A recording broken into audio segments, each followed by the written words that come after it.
Hi, I'm Josh. I'm a registered pharmacist from the website pharmacisttips.com. Just going to talk to you today about if it's bad to cut pills in half, which pills we can cut in half. It clearly can save you a lot of money. Cutting pills in half would save people lots of money over the years. And medications, they're priced similarly regardless of the strength. So you could buy the 20 milligram, cut them in half to get a 10 milligram dose. You do have to be sure that you have the dexterity needed to cut the pills in half and make sure you can cut them accurately because cost savings is not worth it if you're not going to get an accurate dose. The best way to explain which pills can be cut is to start with the ones that are not recommended that you cut. Most extended release tablets are not recommended. It simply overrides the extended release mechanism if you break that tablet in half. Enteric coatings, again, they're designed to dissolve in the intestine and not the stomach. So cutting that in half bypasses that enteric coating. That being said, sometimes you can cut those in half as long as you understand that you're not going to have that stomach protective effect. Capsules and gel caps, you simply can't break those accurately. Narrow therapeutic window, that's like thyroid and digoxin, it's not recommended you cut those as you want to be certain you're getting the right dose.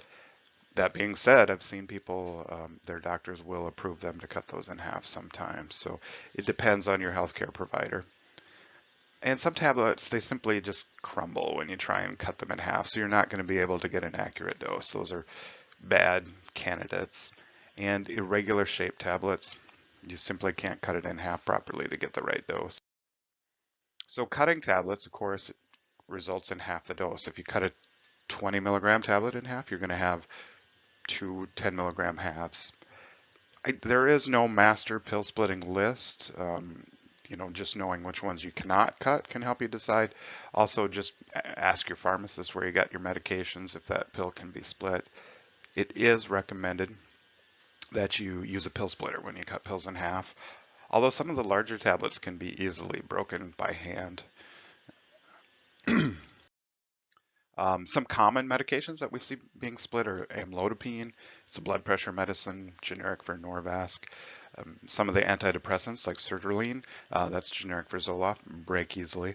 Metoprolol, both the tartrate and the extended release. Now, here's an exception to the rule. The extended release tablets of metoprolol can be broken and still maintain that extended release mechanism. Many of the statin drugs for cholesterol, like atorvastatin and rosuvastatin, they tend to break really easily. Lisinopril, a blood pressure medicine, we often see that being broke easily. And I will have these tips at on my website, pharmacisttips.com/split pills, split pills.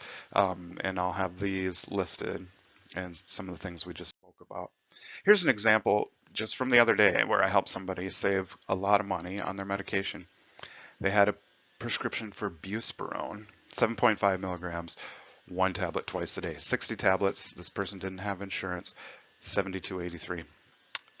However, at the pharmacy where this patient goes, the buspirone 5 milligram tablets are on the discount list.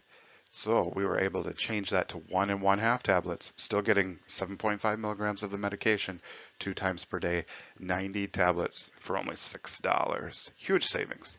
$66 a month. That comes to $800 a year. So just a little bit of investigation for you can result in tremendous savings over the year. So always be sure that you ask your doctor or pharmacist before splitting the pills. It's just best to run it by them. Again, I have the summary at pharmacisttips.com/split pills. And remember, the pharmacy cannot cut them for you. If you don't pick up your medicine, they're left with a bottle of broken pills that they can't use. And it's just not something pharmacies do anymore for folks. And if you have any other questions, please stop to pharmacisttips.com/ask and I will see what I can do.